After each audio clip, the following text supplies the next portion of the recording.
నాది ప్రేమే కదరా. ఇది నీకు ఎందుకు అర్థం కాదురా?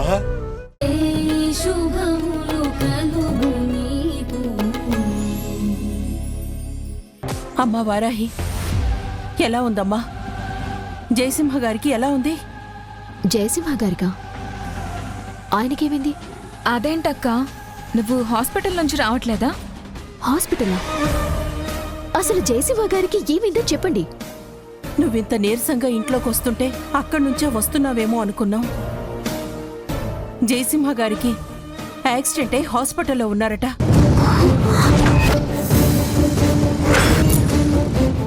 చాలా సీరియస్గా ఉందంటమ్మా.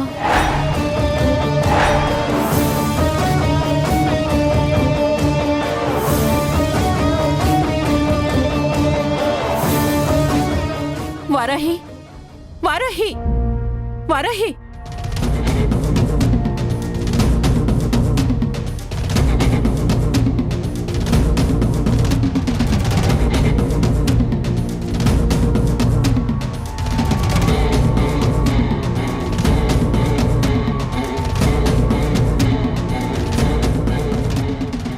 ఆగ్వారాహి, ఏంటి? ఎక్కడికి వెళ్తున్నావు? నీకెందుకు? ఏమండి, ఏంటండి ఇది? నేను తన కాబోయే భర్తని. నాతో మాట్లాడే విధానం ఇదేనా?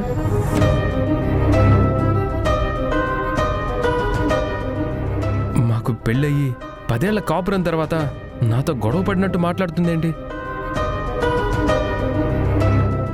నేనేం తప్పు చేశాను? అది కాదు బాబు, వారాహి చాలా కంగారులో ఉంది. తనకి నీ మీద కోపం ఎందుకుంటుంది? ఎందుకండి కంగారు? ఇప్పుడేమైందని? జయసింహ గారికి యాక్సిడెంట్ అయిందంట, అక్క చూడ్డానికి వెళ్తుంది. ఓ అవునా? జయసింహ గారంటే చరణ్ వాళ్ళ నాన్నే కదా? అరే, ఎప్పుడైంది యాక్సిడెంట్? ఇందాకేనంట బాబు, 1 గంట అయిందట. గంటనా? అయితే ఇప్పుడు ఆయన్ని ఆపరేషన్ థియేటర్లో ఉంచి ఆపరేషన్ ఏదో చేస్తూ ఉంటారు. ఒకవేళ ఆపరేషన్ పూర్తయితే ఐసీయూలో ఉంచి అబ్జర్వేషన్లో పెడతారు.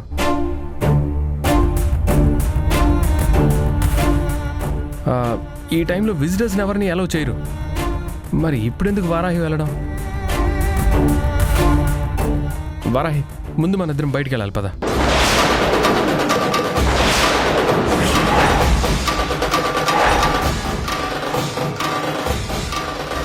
అవతల ఓ మనిషికి ప్రాణం మీదకొచ్చింది.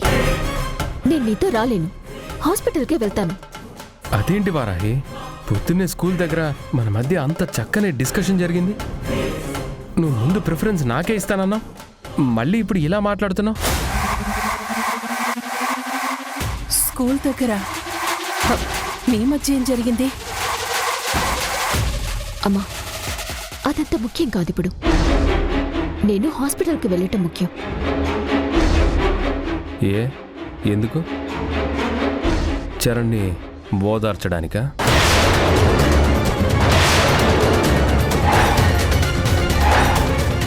అవును,